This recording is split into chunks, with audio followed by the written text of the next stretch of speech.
सनसनीखेज वारदात लखनऊ के पीजीआई इलाके की है। यहाँ यमुनापुरम कॉलोनी में साधना अपने 16 साल के बेटे और 10 साल की बेटी के साथ रहती थी। साधना के पति नवीन सिंह कोलकाता के आसनसोल में आर्मी में जेसीओ के पद पर तैनात है। एडीसीपी पूर्वी कासिम आब्दी ने बताया कि साधना का नाबालिग बेटा पबजी गेम खेलने का आदी है। ये आदत उसकी मां को पसंद नहीं थी, इस कारण वो मां से लड़ाई करता था। शनिवार को देर रात 3 बजे जब साधना सो रही थी, उस समय उसने अपने पिता की लाइसेंसी पिस्टल से मां के सिर में गोली मारकर हत्या कर दी।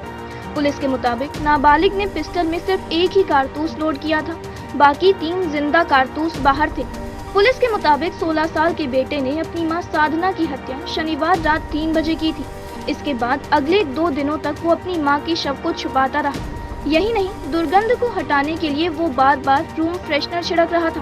पूछताछ में सामने आया कि बेटे ने घर आने वाले पड़ोसियों को 2 दिन तक बताया कि उसकी दादी की तबीयत खराब है, इसलिए मां चाचा के घर गई है। साधना का नाबालिग बेटा मंगलवार को शव से दुर्गंध आने पर घबरा गया और उसने पिता को शाम 8 बजे आसनसोल कॉल कर बताया कि मां को कोई मार कर चला गया है।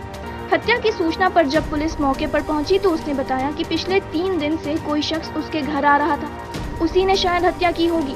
मौके पर जब फॉरेंसिक टीम पहुंची तो बेड पर साधना का शव पड़ा हुआ था।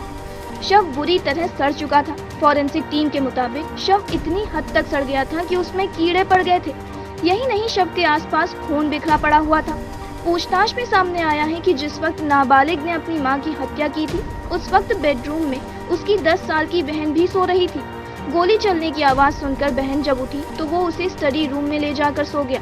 सुबह उठने पर बहन को धमकी दी कि अगर उसने किसी को बताया तो वो उसे भी मार देगा। इस कारण 10 साल की मासूम स्टडी रूम से 3 दिन तक बाहर नहीं निकली। सूत्रों के मुताबिक बीते साल अक्टूबर में बेटे के बर्थडे पर पति पत्नी के बीच झगड़ा हुआ था। बताया जाता है कि ये झगड़ा बेटे की वजह से ही हुआ था, जिसके बाद से ही साधना बेटे से नाराज चल रही थी। यही नहीं, हत्या से 2 दिन पहले साधना ने बेटे की घर से 10,000 रुपए चोरी हो जाने के इल्जाम में पिटाई भी की थी। हालांकि थोड़ी देर बाद ही पैसे साधना के पास ही मिले थे। इस पर वो अपनी मां से गुस्सा था। अक्टूबर के बाद से साधना बेटे को हर बात पर टोकती थी। यमुनापुरम कॉलोनी में साधना के पड़ोसियों ने बताया कि साधना का बेटा काफी सीधा और मिलनसार था। कभी लगा ही नहीं कि वो अपने मां या किसी से भी ऊंची आवाज में बात भी कर सकता होगा। एक पड़ोसी ने बताया कि रविवार और सोमवार को नाबालिग क्रिकेट खेलने के लिए घर से निकला था। इस कारण उन्हें शक ही नहीं हुआ कि उसके घर पर साधना की लाश भी होगी।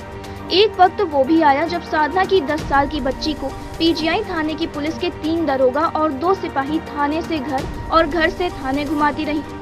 हत्या की सूचना मिलने के बाद मौके पर पहुंची पुलिस दोनों ही नाबालिगों को अपने संरक्षण में थाने ले गई, लेकिन 2 घंटे बाद एक बार फिर बच्ची को घर पुलिस लेकर आई और घर में